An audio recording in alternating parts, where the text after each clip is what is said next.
आज की हमारी कहानी है पहली रात का राज।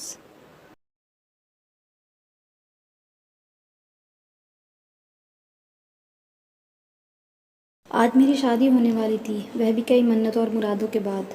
मेरी उम्र 30 साल के ऊपर की हो गई थी, लेकिन जो रिश्ते मेरे लिए आते थे वो मेरा गहरा सांवला रंग देखकर वापस चले जाते थे।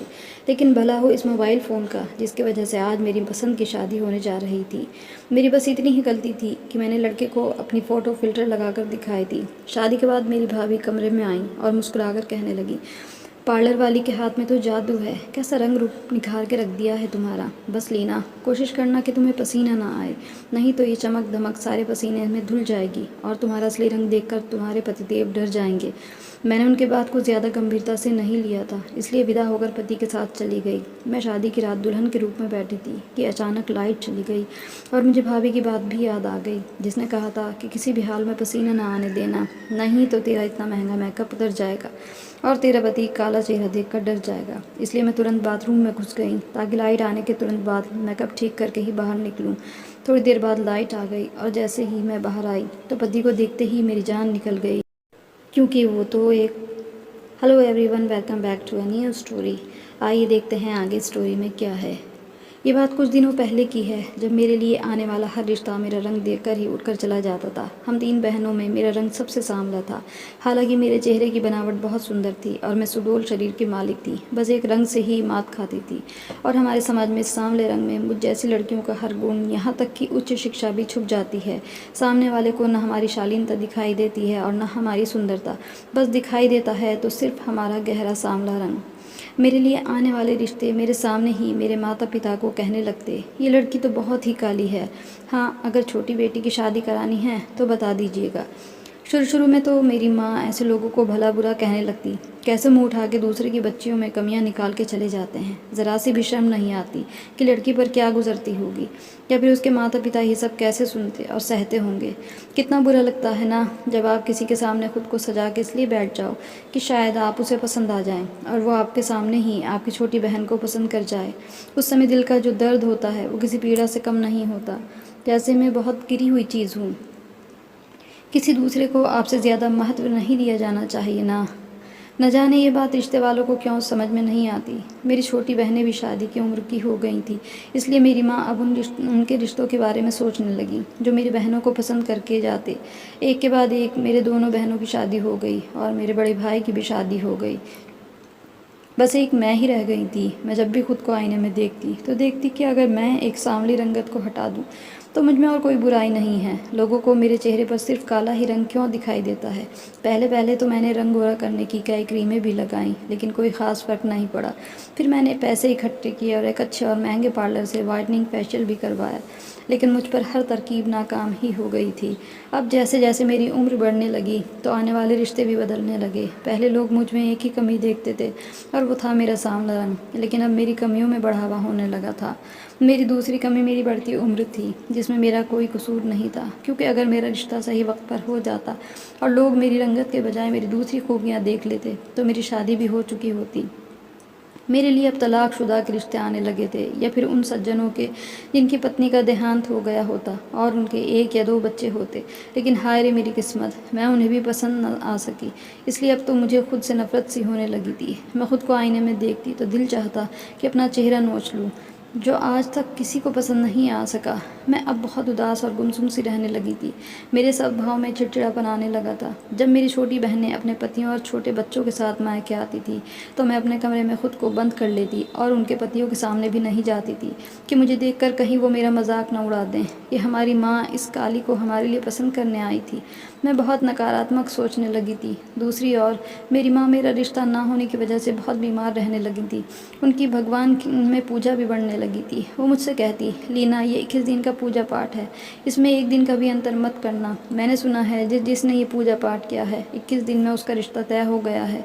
मैंने चुपचाप पूजा पाठ करना शुरू कर दिया, लेकिन 21 से 22 दिन बीत गए और उसके बाद कई दिन और महीने बीत गए। मेरी किस्मत का सितारा भी शायद मेरी रंगत देखकर फीका पड़ गया था। मैं किस तरह की पीड़ा से पीड़ित थी वो केवल मैं ही जानती थी, या फिर मेरे भगवान ही जानते थे। पूजा पाठ कर कर के मैं भी तंग आ गई थी। भगवान के सामने मैं गिड़गिड़ाने लगी, लेकिन शायद मेरी परीक्षा भी बाकी थी। फिर एक दिन मुझे मेरे कॉलेज की सहेली मिलने आई, जिसकी रंगत मेरी रंगत जैसी ही थी, बल्कि वो तो दिखने में ठीक ठाक थी। वो अपनी शादी का कार्ड देने आई थी। मैं गुमसुम हो गई कि मेरी ये दोस्त बची थी जो मेरी तरह कुंवारी थी, और बाकी सब तो पिया के घर पधार चुकी थी। अब मैं अकेली रह गई थी। लेकिन मैं आश्चर्यचकित तब हुई जब मैंने मोबाइल पर उसके होने वाले पति की फ़ोटो देखी। वो तो अच्छा खासा खूबसूरत नौजवान था। मुझे अपने सहेली का सांवला रंग देखकर भी जलन होने लगी। इस रंग रूप पर भी क्या किस्मत चमकी थी। वो मुझे कहने लगी, लीना, मेरी प्रकाश से फेसबुक पर दोस्ती हुई थी, और फिर हमारी दोस्ती प्यार में बदल गई, और ऐसा प्यार हुआ कि वो रिश्ता लेकर मेरे घर पहुंच गया।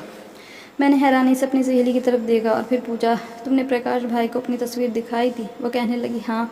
मुझे तो ये बात भी हजम नहीं हुई थी। मैंने सोचा, फिर तो प्यार सच में अंधा ही होता है, जो उसकी तस्वीर देखने के बाद भी वो लड़का हाँ कह बैठा। काश कोई ऐसा अकल का अंधा मुझे भी मिल जाए। कहने लगी, पहली बार उसने अपनी तस्वीर फ़िल्टर में खींचकर भेजी थी। फिर धीरे धीरे जब मोहब्बत रंग लाई तो फिर उसे मेरी रंगत से भी कोई शिकायत नहीं रही थी। ये सुनकर मुझे समझ में आने लगा कि शादी करने का यही एक तरीका हो सकता है। अब अगर मुझसे भी किसी को मोहब्बत हो जाए और वो मेरे लिए रिश्ता लेकर आ जाए तो मेरा भी घर बस जाए। मैंने अपने मोबाइल में फ़ेसबुक पर कई खूबसूरत और हैंडसम लड़कों की तस्वीरें देखने के बाद उनमें से जो भी मुझे अच्छा लगा मैं उसे मैसेज करने लगी। पहले पहले उसकी तस्वीरों को लाइक करने लगी और उसमें तारीफ़ भरे कमेंट भी करने लगी, और फिर मैंने खुद ही फ्रेंड रिक्वेस्ट भी भेज दी, जो कि तुरंत एक्सेप्ट कर ली गई। मैं बहुत खुश हो गई। मैंने अपने फेसबुक पर एक बहुत ही खूबसूरत अभिनेत्री की तस्वीर लगाई थी। उनमें से एक लड़के से मेरी दोस्ती हो गई। हम मैसेंजर पर बात करने लगे। ये सुनकर कि वो अभी कुंवारा है और उम्र में भी मुझसे एक ही साल बड़ा है, तो मैं ख्यालों में ही उसे अपना पति मानकर खुश होती रहती थी। और फिर वो मेरे शहर में ही रहता था। 1 महीने तक हम आपस में बातें करते रहे। उस लड़के का नाम मनीष था। नाम भी अच्छा था। इसी से मुझे मालूम हुआ कि ये तस्वीर उसी की है। 1 महीने के बाद हम एक दूसरे से मोहब्बत का इजहार भी कर बैठे।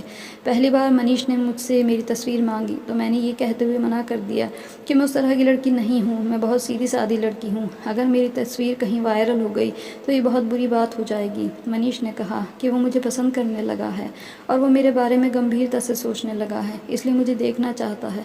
मुझे अपनी सहेली की बात याद आ गई। मैंने सोचा कि मैं दिखने में तो बहुत खूबसूरत हूँ, तो क्या अड़चन है कि मैं फ़िल्टर से अपना रंग गोरा करके उसे अपनी तस्वीर भेज दूँ। फिर मैंने बिल्कुल ऐसा ही किया और तस्वीर उस लड़के को भेज दी। जैसे ही उसने मेरी तस्वीर देखी, मैंने अपनी तस्वीर सबके लिए डिलीट कर दी। वो मुझसे कहने लगा, लीना, तुम बहुत खूबसूरत हो। उसके इन शब्दों ने मेरे अंदर की कमी को मिटाया था। कई सालों से मैं अपने रंगत के ऊपर सिर्फ ताने ही सुनते आ रही थी। पहली बार किसी ने मेरे हुस्न की तारीफ़ की थी तो मुझे लगा मैं हवा में उड़ रही हूँ। कहने लगा कि तुम्हारा चेहरा तो किसी किताबी चेहरे जैसा है। इन शब्दों ने मुझे शर्माने पर मजबूर कर दिया था। पहली बार किसी ने मेरे रंग के अलावा मेरे चेहरे पर कुछ अच्छा देखने की कोशिश की थी, और फिर ये सिलसिला शुरू हुआ था। वो अक्सर मेरी तारीफ़ करता रहता था। फिर तभी मुझे उससे पता चला कि वो सॉफ्टवेयर इंजीनियर है और ऑनलाइन बिजनेस भी करता है। मैंने भी उसे अपनी पढ़ाई के बारे में बताया था, और साथ ही मैंने बताया था कि मैं खाना बनाने में भी माहिर हूँ। बहरहाल हमारे विचार और स्वभाव बहुत मिलते जुलते थे। 4-5 महीने हो गए थे कि मनीष मेरे लिए रिश्ता भेजने की ज़िद करने लगा था, और अब मैं सोच रही थी कि घर पर किससे बात करूं। मुझे पहला ख्याल भाभी का ही आया। मैंने उन्हें अपना रहस्य बता दिया ताकि जब रिश्ता आए तो भाभी बात को संभाल लें, और फिर ऐसा ही हुआ था। मेरे रिश्ते के लिए जिस दिन मनीष के घर वालों को आना था, मैं अच्छी तरह से तैयार हुई थी। भाभी ने मेरे माँ बाप को यही कहा था कि मनीष का रिश्ता उनके किसी के जानने वाले की तरफ से आया है। वो लोग मुझे देखकर बहुत खुश हुए थे और शादी के लिए हाँ कह के भी गए थे। माँ भी खुश हो गई कि ये पहला रिश्ता था जो मुझे पसंद करके गया है। माँ जब मनीष को देखकर आई तो कुछ चुप चुप सी थी।